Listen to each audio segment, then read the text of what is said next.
Bom, gente, o assunto hoje é ECA, Estatuto da Criança e do Adolescente. É claro que eu aqui vou falar dos aspectos processuais do ECA, né? Então a gente vai falar basicamente do procedimento que existe para apuração de ato infracional, né? Como que vai ser dado esse processamento que acontece quando o adolescente pratica aí algum fato típico antijurídico, né? Que só não vai ser culpável porque ele é inimputável por ser menor de 18 anos. Tá? Então eu vou me concentrar nessa parte do ECA, que é o que vai interessar para nós aqui, mais dentro desse contexto de processo penal, né? E depois, acredito que vocês já devem ter estudado um pouquinho de ECA, né, como é que funciona. Vocês sabem aqueles que prevê lá as medidas socioeducativas, né, que seriam, entre muitas aspas, as penas para quem tem menos de 18 anos. Tá? Mas, por hoje, vamos ficar aqui mais na parte processual. Então veja, quando acontece um ato infracional, quando eu tenho menor de 18 anos, né, praticando algum fato típico antijurídico, o procedimento de apuração se dá em 3 fases. Tá? Então, vocês vão ver que tem muita coisa que é parecida com o processo, né, comum e rito ordinário, mas tem várias diferençazinhas. Então eu vou passar com vocês aqui devagarzinho por todas elas, para que vocês consigam perceber bem, né, que não é exatamente a mesma coisa, que a gente vai ter algumas inovações em relação ao que seria. Tá? E a primeira inovação é essa. Porque no processo comum, vocês sabem, normalmente, né, você tem aquela primeira fase que é policial, que nem é processo ainda, né, uma fase pré-processual, que vai ser quando você tem um inquérito policial, ou se for lei 9.099, né, aquela fase em que você tem o termo circunstanciado, e depois que você tem o recebimento da denúncia, que inicia aquela fase judicial. Então seriam 2 fases, né, em princípio. Aqui temos 3. Cuidado, são 3 fases que aparecem aqui. É a fase policial, parecida lá com a fase do inquérito policial. Depois temos uma fase ministerial, que acontece no Ministério Público. Essa não tem no procedimento comum, tá? A gente vai falar sobre isso daqui a pouco. E tem a fase judicial, que aí é parecida com o processo, né, judicial penal, tá bom?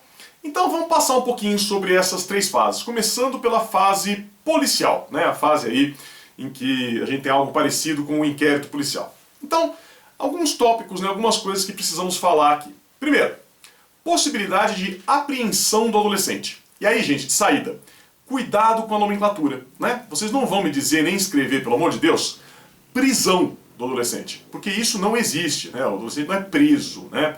O adolescente é apreendido, né? Então o termo é esse. Até um termo que eu acho um pouco curioso, né? Porque normalmente apreensão a gente usa para coisas, né?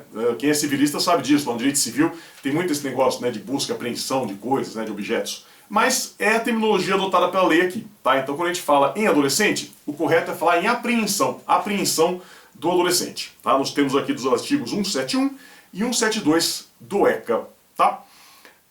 Então essa apreensão pode acontecer de 2 maneiras.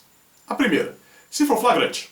Então aí é basicamente a mesma coisa que acontece com o maior de 18 anos, né? Você tem aquela situação de flagrante, a pessoa foi pega lá com a boca na botija, então você tem a possibilidade de prisão em flagrante, né? E aqui vai ser apreensão em flagrante. Então não tem problema nenhum, isso pode acontecer. E se acontecer, o quanto antes, né, o adolescente tem que ser encaminhado à autoridade policial, exatamente como acontece com o maior de 18 anos, né, lá nos crimes previstos pelo Código Penal. Tá? Então aqui é a mesma coisa, não muda nada.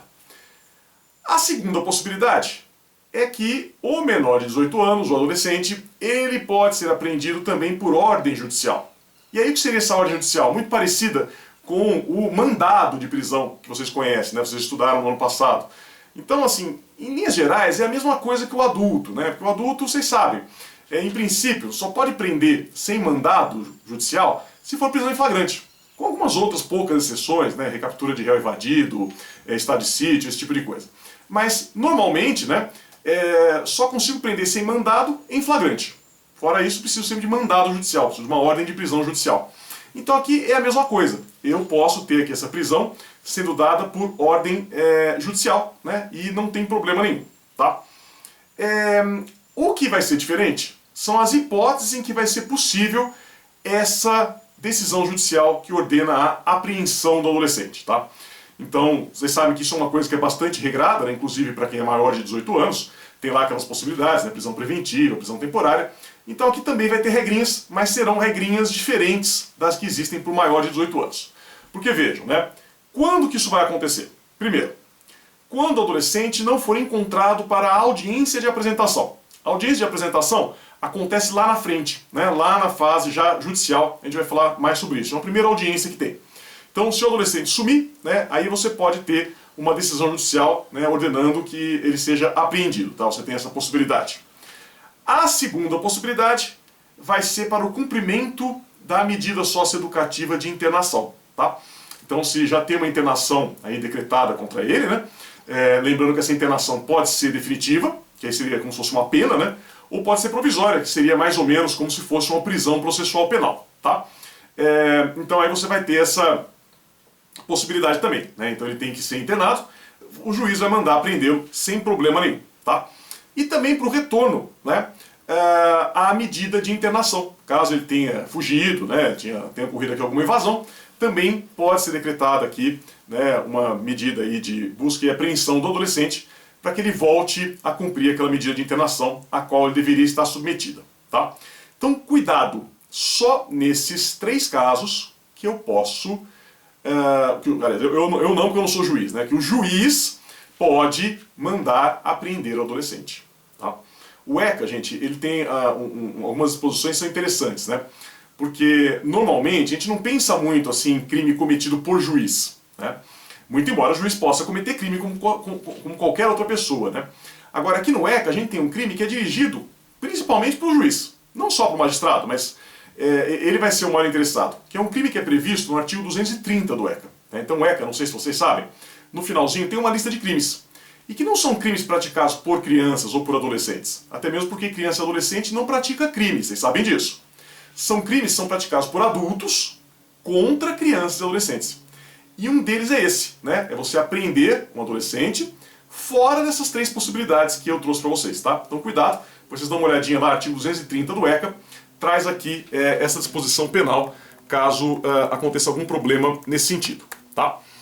Depois, temos aqui ainda, os artigos 106 a 109, alguns direitos do adolescente apreendido, né, que vão ser bem parecidos com os direitos que existem para os adultos. Então, primeiro, de comunicação para a autoridade judiciária, para a família, né, ou então para alguma pessoa por ele indicada, que é também muito parecido com o que tem lá no Código de Processo Penal.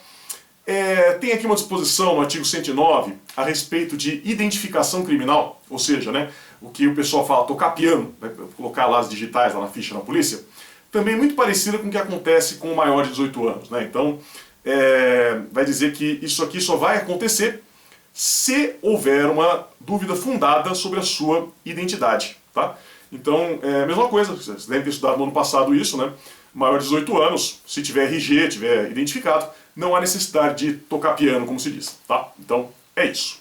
Bom, agora, algumas palavrinhas, né, sobre o procedimento do flagrante. Então, como que é feito o flagrante aqui nesses casos? Nós temos o artigo 173 do ECA. Então, primeira coisa, você faz um auto de apreensão, que é a mesma coisa, né, que o auto de prisão em flagrante. Aqui é apreensão, porque não é prisão, já falamos sobre isso. Aí você vai ouvir o adolescente, vai ouvir as testemunhas, também, normalmente no auto de prisão em flagrante vai ser isso também, né? A gente pode fazer a apreensão do que for necessário, instrumento do crime, né, o produto do crime, aliás, crime não, ato infracional, perdão. Como dizia meu avô, o uso do cachimbo entorta a boca, né? E também requisição de eventuais perícias, tá? Então esse que vai ser o procedimento quando você tem flagrante de ato infracional com violência ou com grave ameaça. Nos demais casos, então se for lá um furto, né, apropriação indébita, estelionato, qualquer coisa assim, aí o procedimento vai ser bem mais tranquilo, né? Vai ser feito, você pode substituir o auto de apreensão por um boletim de ocorrência, simplesmente, tá? Não precisa fazer o auto de apreensão tão detalhado quanto nos casos em que tem violência ou grave ameaça. Muito embora seja possível sempre fazer o auto de apreensão, se for um caso mais complicado, é recomendável que o delegado faça isso, né, sem problema nenhum.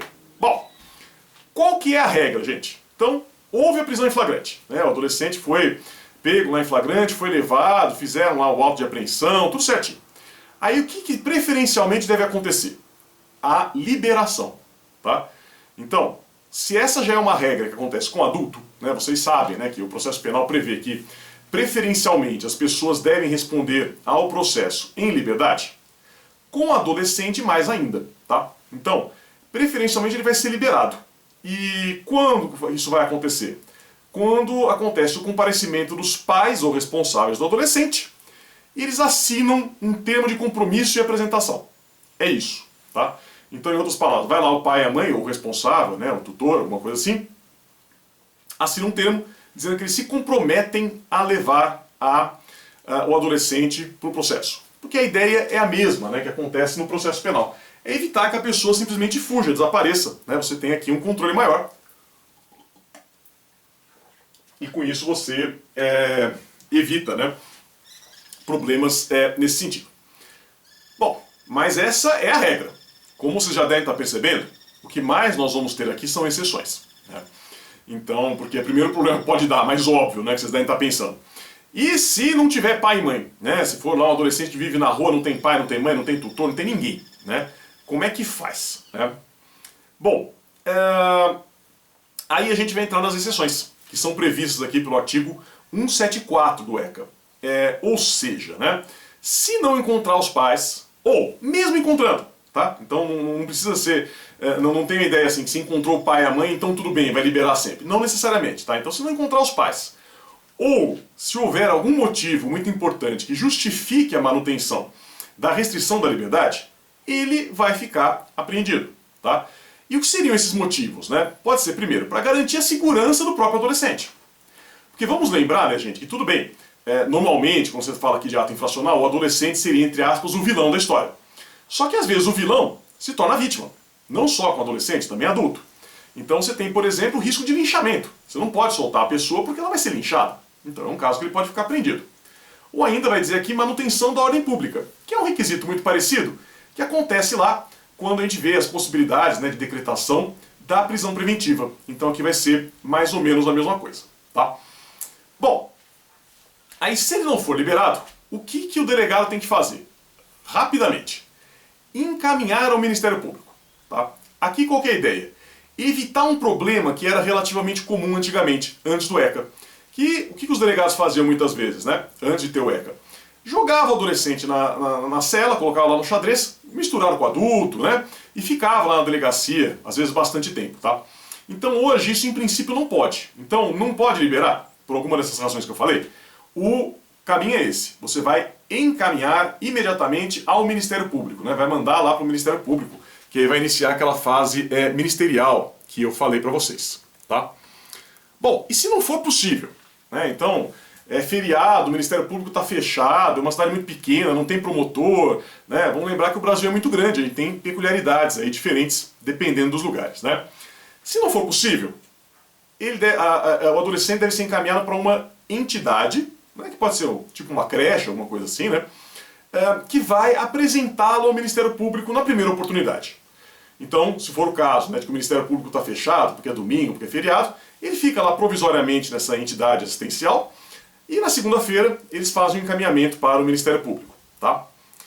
E se não tiver entidade, que pode ser que não tenha mesmo, tá? Então aí não tem jeito, vai ter que ficar na delegacia. Né? Então é um procedimento mais ou menos parecido com o que existia antigamente, vai ficar na delegacia. Só que ele fica na delegacia separado dos adultos. Tá? Então ele não fica lá misturado, né? Como acontecia antigamente. A gente vai ter aqui uma clara separação para evitar esse tipo de coisa. Bom, agora, gente, avançando um pouco mais, alguns comentários sobre a competência. Né? Então, quem que é competente para julgar, para processar esse tipo de coisa? Então, temos aqui vários tipos, né, de competência, vocês sabem disso, estudaram competência em processo penal no ano passado, e aqui vai ser um raciocínio parecido. Então, ó, primeiro, competência em razão da matéria. A matéria aqui é ato infracional. Sendo ato infracional, a competência vai ser sempre da Vara da Infância e da Juventude da Justiça Estadual. Tá? Não vai para a Vara Criminal, muito menos para a Vara Civil. Né? É Vara da Infância e da Juventude da Justiça Estadual. Né? Essa é a ideia. Não importa qual ato infracional foi praticado. Vai ser mandado para a Justiça Estadual necessariamente. No que diz respeito ao lugar, deve ser, né, que é a competência territorial, o lugar da ação ou da omissão, que também é uma regra muito parecida com a que existe lá no processo penal para adultos. Né? E a execução, né, também vai ter uma regra parecida com a que existe para adultos, que é o seguinte, né, não necessariamente essa medida socioeducativa vai ser executada no lugar onde aconteceu o ato infracional. A medida socioeducativa, ela pode ser executada em outro lugar mais conveniente. Então pode ser, por exemplo, o lugar onde moram os pais, né? Onde aquele adolescente tem vínculos. Porque de fato, né, gente, exatamente como adulto, não tem sentido. Então o sujeito, o adolescente, ele pratica um ato infracional lá em Presidente Epitácio, né? Lá na divisa do estado de São Paulo com Mato Grosso do Sul. Se ele era aqui de Ribeirão Preto, não tem porquê ele ficar lá em medida socioeducativa em Presidente Epitácio. Ele pode ficar aqui em Ribeirão Preto, que é onde fica a família dele. Então tem essa possibilidade, até aí também nenhuma grande novidade. Tá bom? Então com isso, a gente termina a primeira fase, que é a fase policial. Agora, sem perda de tempo, vamos falar da fase ministerial, né? Então aquela fase que acontece no Ministério Público, que é prevista aqui pelos artigos 179 a 182, tá? Então, voltando aqui o nosso caminhozinho, eu falei, né, que o adolescente tem que ser encaminhado o mais rápido possível, né, para o Ministério Público. Chegando lá no Ministério Público, o que o promotor de justiça faz com ele? O promotor de justiça, seguindo aqui o artigo 179 do ECA, vai fazer uma oitiva informal, né? O que é isso? É um bate-papo, né? Vai conversar com o adolescente. É uma primeira chance que ele vai ter de se defender, de contar para o promotor o que aconteceu, né? Não chega a ser um interrogatório de jeito nenhum, né? Porque nem é feito na presença do juiz. É mais pelo seguinte, depois a gente vai conversar mais sobre isso, mas o promotor, né, e aqui diferentemente do que acontece no processo penal contra adultos, ele tem a possibilidade de perdoar o adolescente. Porque no processo penal não tem muito isso, né? Vocês já sabem. Então aconteceu lá, né? O promotor recebeu o inquérito policial, ele tem que oferecer denúncia e pedir o arquivamento ou novas diligências. E o arquivamento ele só pede se não tiver prova, né? Se claramente não for crime, esse tipo de coisa. Aqui no ECA é diferente. O promotor pode conceder um perdão. É um perdão que a gente chama de remissão. Então o promotor pode simplesmente perdoar o adolescente, ainda que tenha feito alguma coisa errada. Então é importante que o adolescente tenha essa conversa informal com o promotor, essa oitiva informal que eu estou falando aqui para vocês, para que ele possa contar a sua história. Porque às vezes, né, pode ter acontecido um mal entendido, pode ter alguma coisa errada. Então é interessante que isso aconteça, tá? Lembrando sempre, né, que ninguém é obrigado a produzir provas contra si mesmo, inclusive o adolescente. Então, se ele quiser, ele pode ficar quieto também, né, não vai acontecer nada, né, mas aqui aí ele perde a oportunidade de fazer uma primeira defesa, né, perde a oportunidade de eventualmente tentar convencer o promotor a não iniciar nenhum tipo de procedimento aqui contra ele, tá bom? Bom, essa oitiva, normalmente, né, preferencialmente, vai ser feita também dos pais da vítima, de eventuais testemunhas, né, quaisquer outros componentes que possam ser interessantes aqui, tá? Aí temos aqui alguns problemas, né? E se não tiver oitiva informal? Por qualquer motivo, né? Então o promotor esqueceu, né? O adolescente sumiu e acabou não acontecendo, né? Continuou acontecendo o processo da mesma forma, tá? O que o STJ entendeu? Que nesse caso aqui não tem nulidade, tá? Então não haveria nulidade, justamente por ser uma coisa informal, né? Justamente porque o adolescente sequer é obrigado a falar alguma coisa, ele pode não falar nada, né? Então por isso não tem nulidade. Então não aconteceu o oitivo informal, vai tocar o barco do mesmo jeito, a gente vai ter aqui o início do processo, ou não, né? De qualquer forma, né? O promotor pode oferecer a representação, que eu vou falar para vocês que é o tipo da denúncia, né, que tem aqui nesse procedimento, ou pode pedir arquivamento, até mesmo remissão, né? Então não vai ter prejuízo aqui, tá?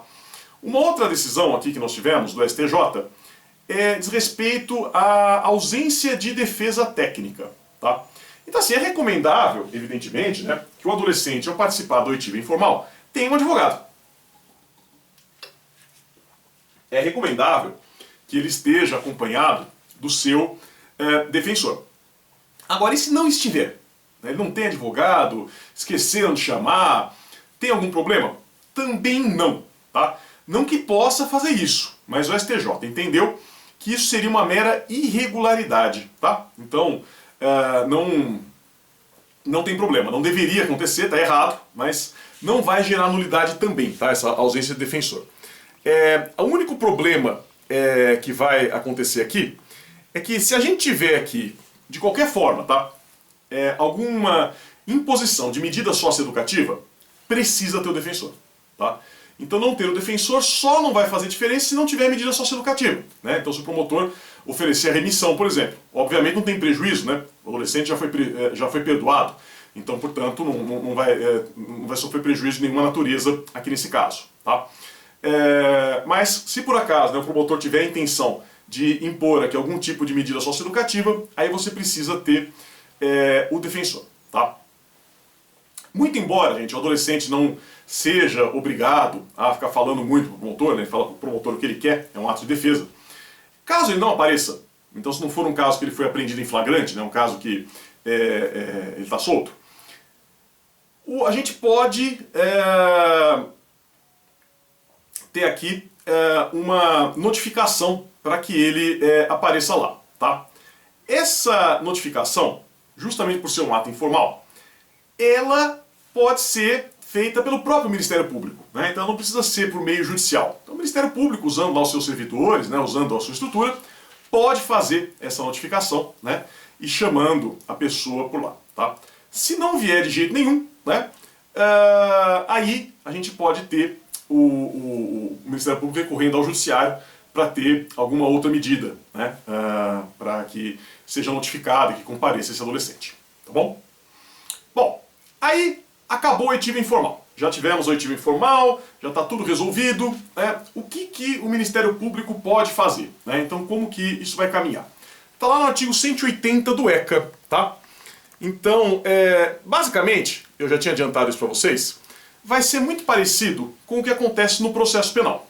Então, eu acabei de relembrar aqui, né, que no processo penal, quando o promotor recebe o inquérito policial, ele pode oferecer denúncia, pode pedir o arquivamento ou pedir novas diligências.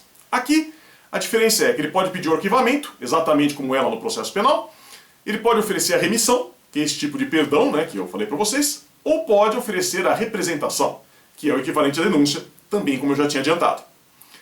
Então, falando rapidinho sobre essas três possibilidades, né? A primeira é o procedimento de arquivamento, né, que é previsto pelo artigo 181 do ECA. Aqui, gente, é a mesma coisa, tá? Então, depois vocês podem seguir pelo roteiro, vocês vão ver, né, se o juiz concordar, beleza, está arquivado. Se ele não concordar, né, ele manda para o Procurador-Geral de Justiça, que pode insistir no arquivamento, pode ele próprio representar, ou pode ainda designar um outro promotor para que o faça, exatamente como acontece lá quando o juiz não concorda, né, com o pedido de arquivamento do inquérito policial, tá? Igualzinho, mesma coisa. E a outra possibilidade, né, vai ser a gente oferecer aqui a representação ou a remissão, tá?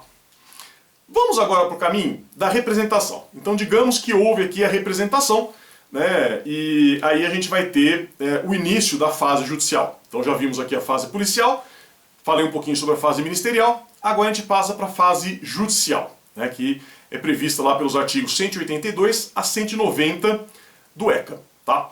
Essa fase judicial, ela sempre vai começar com a representação. Tá? Então, é a peça inicial, né, exatamente como a denúncia, é um tipo de petição inicial, e que não precisa ainda de uma prova, né, pré-constituída de autoria e materialidade, porque isso vai ser apurado durante o procedimento, né, porque se já tivesse prova total de autoria e materialidade, já poderia até condenar, né, então já sabe que o cara é culpado, então não precisa, né, então isso é uma coisa que vai ser apurada durante esse período todo. Tá? Lembrando, né, que o prazo máximo para a conclusão desse procedimento todo, nas suas três fases, se o adolescente estiver internado provisoriamente, ou seja, tiver em algo que é parecido com a nossa prisão preventiva, né, é de 45 dias. Tá? É bem rapidinho, 1 mês e meio, para acontecer tudo o que eu estou falando para vocês. Né? Que é muito mais rápido do que um processo em rito ordinário. Né? O processo em rito ordinário vai levar 4, 5 meses em média, né? Então aqui é bem mais rápido. Bom, aí o que pode acontecer? Né? O promotor oferece a representação. Você tem a possibilidade, primeiro, de rejeição da representação. Então o juiz entende que não cabe, exatamente como rejeita a denúncia. Aí já não é tanto questão de mérito, né? É exatamente como a denúncia. Você vai ter a rejeição quando falta alguma coisa, quando tem algum vício formal, quando tem algum problema formal aqui. Aí você tem a rejeição da representação. Tá? temos ainda, né, a possibilidade de recurso quando eu tenho a rejeição dessa representação. Então, por hora, eu só anotei aí para vocês ficarem sabendo. Recurso é um negócio meio complicado, né, matéria do semestre que vem, mas para ajudar nos estudos futuros de vocês, vocês vão me agradecer futuramente, né, quando vocês estiverem estudando para a OAB. Já deixei aí consignado que se o juiz rejeitar a representação e o promotor achar que o juiz está errado, o recurso que cabe aqui é o de apelação, tá bom? A outra possibilidade é o juiz simplesmente receber a representação, nos termos aqui do artigo 184 do ECA. Então o juiz recebe, assim como recebe a denúncia. Aí quando isso acontece, quais são as providências? Primeiro, vai designar uma data para audiência de apresentação. Né? Então aquela primeira audiência que eu comentei com vocês agora há pouquinho que pode acontecer. Tá? Segunda coisa, né? Aí muito parecida com uma audiência de custódia, ele vai decidir sobre decretação, né, de alguma medida socioeducativa, de internação, ou a manutenção se a pessoa já está internada. Então é mais ou menos isso, ele vai ter que falar, ó, está internado, vai ficar internado, ou não está internado, será internado ou não será internado, né, esse tipo de coisa. Além disso, né, vai cientificar os pais ou responsáveis do adolescente, também ele próprio, muito parecido com a citação, né, a citação que acontece no processo penal.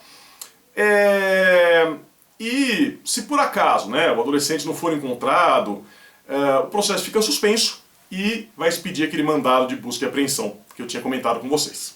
Tá? Bom, audiência de apresentação. Né? Então, falei que a primeira coisa que ele faz é marcar essa audiência, que vem prevista lá pelo artigo 186. O que acontece nessa audiência, gente? O que nós vamos ter lá? Tá? Oitiva do adolescente dos seus pais. Né? Então, seria algo parecido assim com um interrogatório, não é um interrogatório, mas seria parecido. Sendo possível aqui pedir opinião profissional, né, de um psicólogo, de um assistente social, psiquiatra, se for o caso, né, se a gente estiver falando aqui de algum adolescente que tem aí alguma necessidade especial nesse sentido. Tá? Pode ter a condução coercitiva, já tinha adiantado para vocês isso ontem, e aqui já é fase judicial, então precisa ter defesa técnica. Tá? Se não tem defesa técnica, está tudo nulo, está tudo anulado. Isso não faz diferença se o adolescente está ou não apreendido. Você precisa ter a defesa técnica de qualquer maneira. Outra questão muito importante é a súmula 342 do STJ, que diz o seguinte, cuidado, né? Não pode impor medida socioeducativa apenas com base na confissão do adolescente. Isso é por conta daquela questão que vocês já conhecem, né? Aquelas duas frases muito famosas que é a testemunha é a prostituta das provas e a confissão é a rainha das provas. Vocês já sabem que até em processo de adulto isso está superado.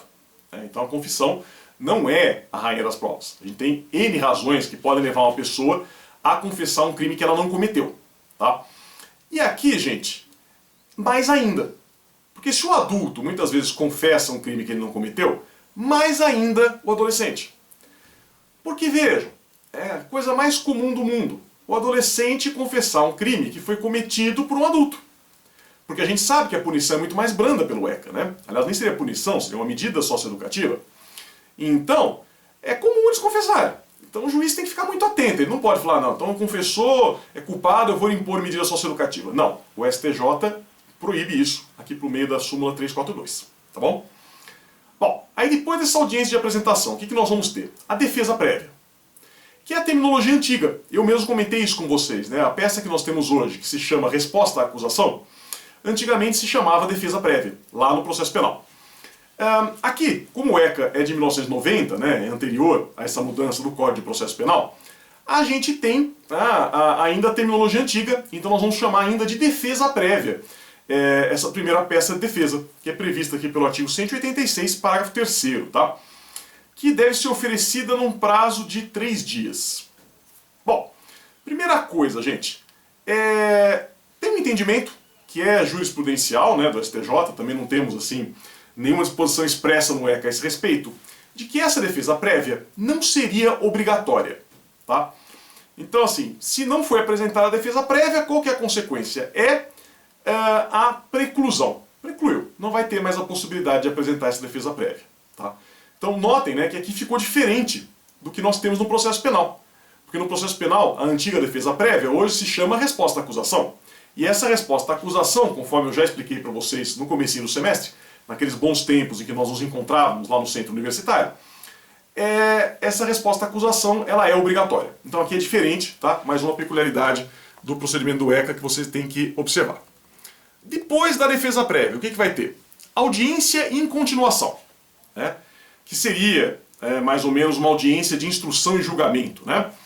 Então, nessa aí o que vai ter? Vai ouvir eventuais testemunhas, né? Vamos ter debates orais, mais ou menos como é também no procedimento ordinário, né? A diferença aqui é 20 minutos, prorrogáveis por mais 10, e lá na hora mesmo sai a sentença, né? Na mesma hora você tem a prolação da sentença. Observem, gente, que no ECA, né, não existe aplicação, isso também entendimento doutrinário do STJ, vocês veem que o STJ tem vários entendimentos importantes aqui para essa questão. Então, no ECA, não existe o princípio da identidade física do juiz, tá? Então não tem problema nenhum, né?